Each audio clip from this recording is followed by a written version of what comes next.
a serene yet unsettling symmetry. Imagine a world where nature's most feared hunters never failed. Every strike, fatal. Every hunt, successful. In this golden hour, the hunter moves with absolute Every heartbeat of the wild, There is no struggle. orchestrated by flawless precision. Lions that never missed, wolves that never lost a chase, sharks that found their prey every single time.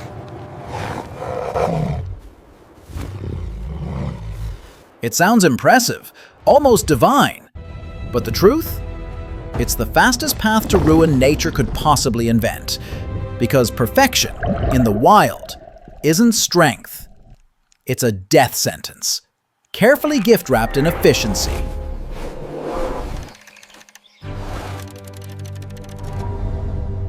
In the real world, predators fail, constantly. A lion spends most of its day not hunting, but waiting, resting, strategizing. A cheetah might sprint at 100 kilometers an hour, only to trip in the dust and watch dinner bounce away. Even great white sharks miss their mark in half their attacks. Nature allows this, not because it's lazy, but because it's wise. It understands something humans often forget. If one side of the equation gets too good, everything else collapses. Today, we'll explore that collapse. Not as a fantasy, but as a cautionary tale. A story about the one thing nature fears most: perfection.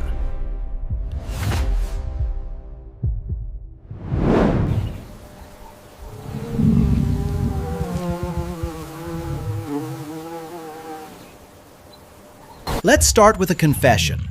Predators aren't built to win. They're built to try. Every stalk, every chase, every pounce, it's a gamble. And nature loves gamblers because gambling spreads the risk. Why do lions fail 3 out of 4 times?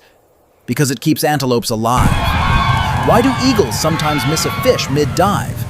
Because the lake can't afford to lose all its fish. See? 3 tries wasted.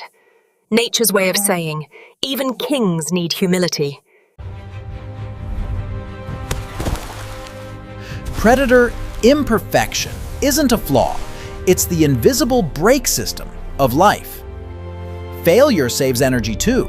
A wolf pack that chases every elk it sees would burn out before winter. A shark that attacks everything that moves would starve when the ocean empties. So they learn restraint. They evolve inefficiency. They balance hunger with hesitation, instinctively obeying laws no human scientist ever wrote.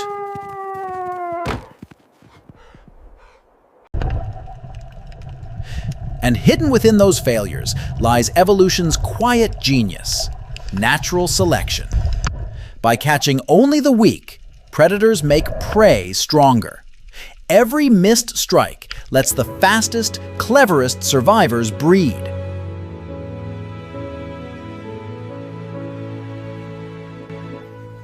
That's how life improves itself, through imperfection. Humans call this the circle of life. But really, it's the zigzag of survival, a dance of missteps and recoveries, beautiful in its chaos. Nature doesn't choreograph, she improvises. Yet we love to imagine it simpler. Movies show lions leaping flawlessly, sharks biting in cinematic slow motion, wolves howling in unison. The perfect predator, unstoppable, noble, clean. In truth, they're messy, exhausted, often confused. And that's exactly why the Earth still works. Because chaos keeps us breathing.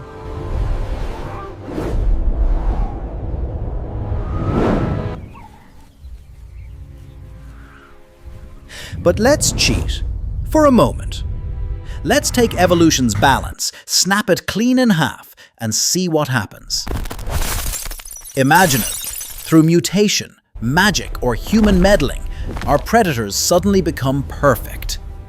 Every hunt, successful. Every chase ends The beauty in blood. starts to feel sterile, repetitive. For a few days, the savannah would look victorious.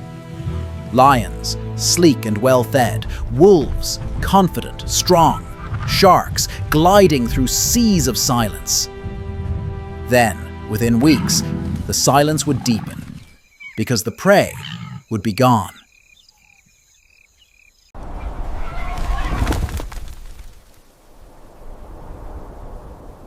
The antelopes vanish first, too visible, too slow. The zebras, gone soon after. The gazelles, history. The entire food base of the African plains, erased by its own predator's success. It's ironic, the moment the predators become perfect, their victory becomes extinction. They've devoured the foundation that sustained them, a flawless design that collapses at its first full test. And the survivors, the so-called strongest prey, they're now the last of their kind, stranded, terrified, genetically uniform.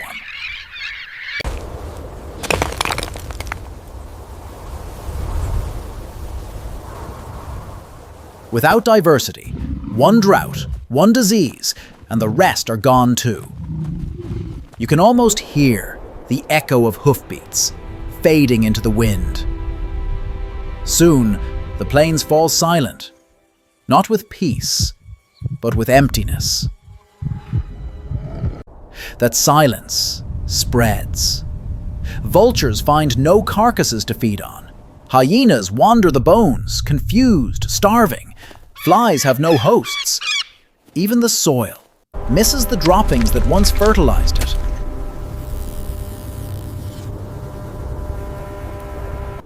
The silence of success.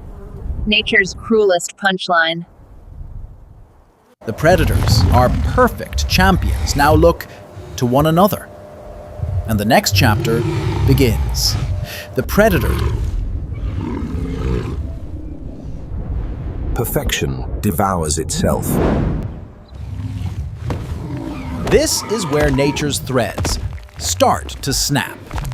Because in an ecosystem, nothing happens alone. When the prey disappear, the predators turn desperate.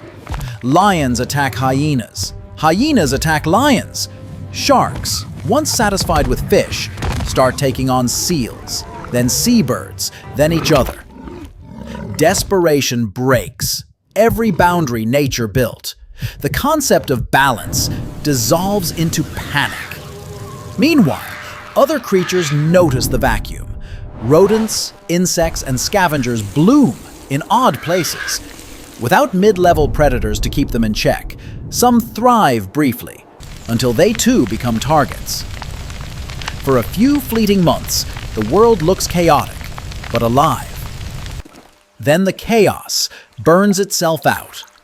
Because ecosystems aren't chains, they're webs. Tug one strand too hard, and the tension travels everywhere. With grazers gone, grasslands explode with unchecked vegetation, only to die back in wildfires. Forests choke under their own growth. Rivers clog with decaying plants. Oxygen levels drop in lakes. Algae bloom like green oil slicks. Even bacteria falter when the balance of nutrients collapses. The result isn't just extinction, it's rearrangement. The biosphere tries to rebuild itself around the void, but it's rebuilding with broken tools.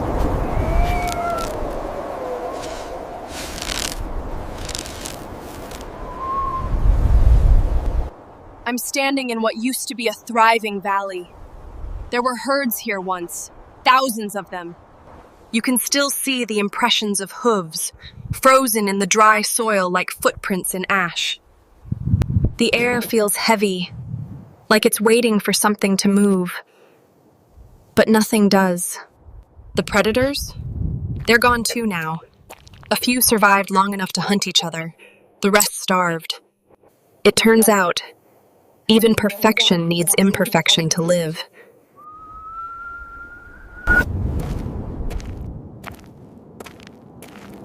Nature doesn't tolerate monopolies. What Freya just described isn't just extinction, it's the loss of pattern. Predator and prey aren't separate forces, they're reflections of each other. Remove one, and the other becomes meaningless. And here's the most poetic cruelty. When predators vanish, the prey that might have returned can't. Because the vegetation they needed is gone. The soil microbes that nourished it are dead. The climate shifts by a fraction, and the delicate chain of survival snaps. That's the unseen law of ecology. Every action, every claw mark, every missed chase echoes far beyond the moment. That perfection, when it comes, is never merciful. It's sterile. It's quiet. It's the sound of the earth holding its breath.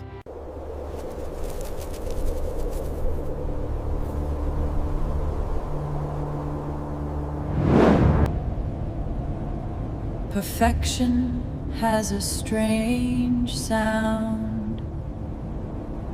Perfection has a strange sound. It isn't triumph, it's silence.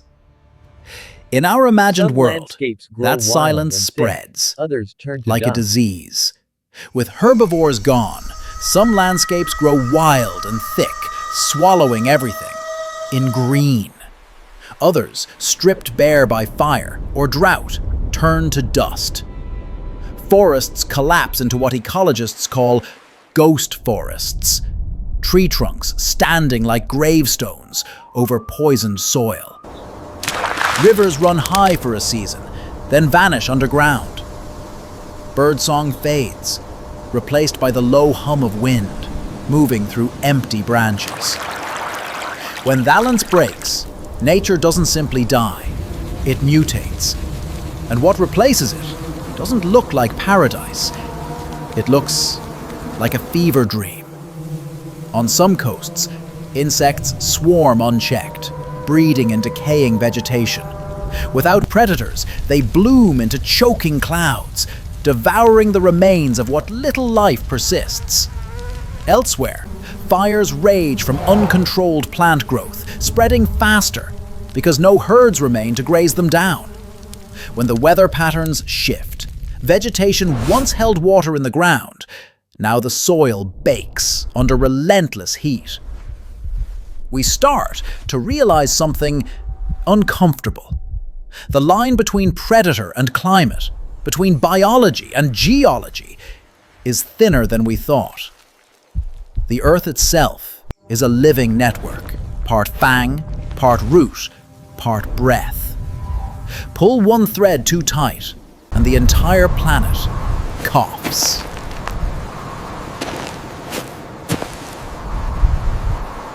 The ground here looks solid, but step once and it caves like sand. The roots beneath me have rotted. They used to drink from rivers that no longer reach this far. What's left of the predators? Their bones scattered, bleaching in sunlight. You could call it the price of perfection. Or maybe just nature's way of saying, I told you so. Perfection's overrated. We often imagine the apocalypse as sudden. Meteors, pandemics, nuclear fire. But this version is quieter. No explosions, no screams, just stillness, spreading one ecosystem at a time. And in that stillness lies a haunting truth. Life doesn't collapse all at once. It disassembles itself politely, piece by piece. Plants grow unchecked, then starve. Predators eat too well, then too little. Scavengers thrive briefly, then vanish without food. Even the microbes beneath the soil surrender, unable to recycle what never reaches them. The Earth loses its feedback loop, the delicate conversation between living and dead that has sustained it for billions of years. This is not the end of life. It's the end of rhythm. It's the end of rhythm.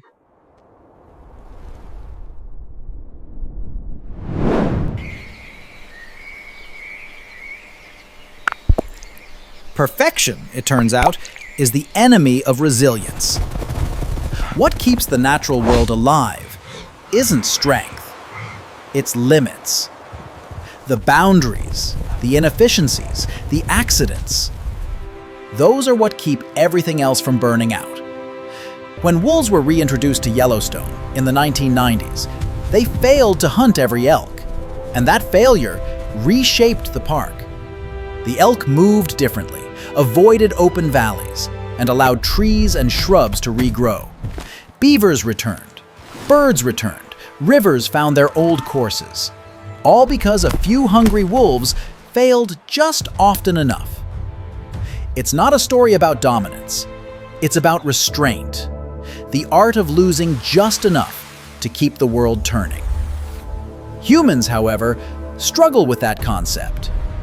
We like to fix things that aren't broken. We engineer, we optimize, we automate. We create fishing fleets that strip oceans bare in the name of efficiency. We build pesticides that kill not just pests, but everything that eats them. We are the only species that treats balance as an obstacle. And ironically, we're now facing the same trap we imagined for the lions and sharks. We've become too good at hunting, too good at growing, too good at winning. On Nature, there's a word for creatures that outcompete everything else. Extinct. Maybe that's the problem. I've been told humans admire apex predators. Strength, speed, dominance. But maybe that's the problem. We've learned the wrong lesson. The lion doesn't survive because it's perfect. It survives because it knows when to stop. If we can't remember how to fail, nature will remind us the hard way.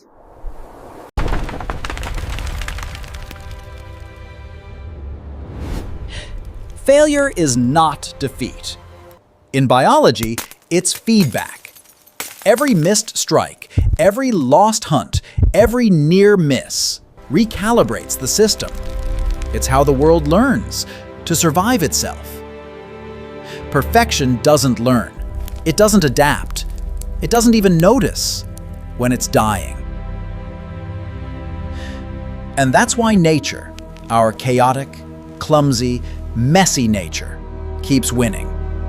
Evolution's secret isn't progress, it's patience. And that patience demands imperfection.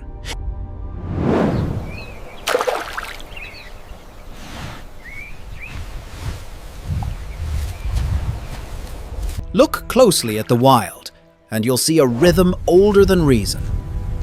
The stalk, the chase, the failure, the chance. Predators miss, prey escape, and in that endless repetition lies the story of everything that still breathes. Is never guaranteed. A lion that misses its prey saves the grasslands. A shark that loses a fish saves the reef. A falcon that drops its meal mid-air feeds the scavengers below.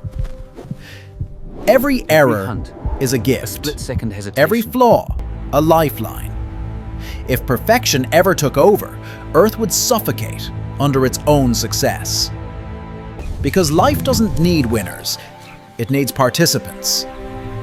So the next time you watch a hunt in some documentary and find yourself rooting for the predator, remember this: when it fails, the world wins.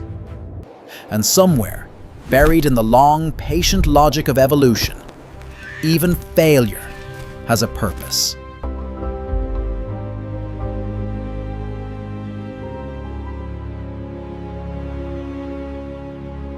When it fails, the world wins. But before we fade to black, there's one last predator worth mentioning. One that hunts across every continent, in every ocean, with near-perfect precision. The lion retains one that its never quiet truly rhythm, misses. waiting for the next Us. opportunity. Locate, We are the capture, closest thing process. nature has to The a system perfect operates at predator. peak efficiency. We hunt not with claws, Resources are but with secured. systems, satellites, drones, industrial trawlers, factory farms. We don't chase anymore, we extract. And for now, it works. We eat, we build, we thrive. We have deep down, we know how this story For now, ends. it works. We've read it already, in the empty plains, the ghost forests, the silent oceans. Perfection was never meant to last. It was meant to warn. Maybe the lesson isn't to stop being predators, but to start being imperfect ones again. Because only when something fails does something else get to live. 30 years.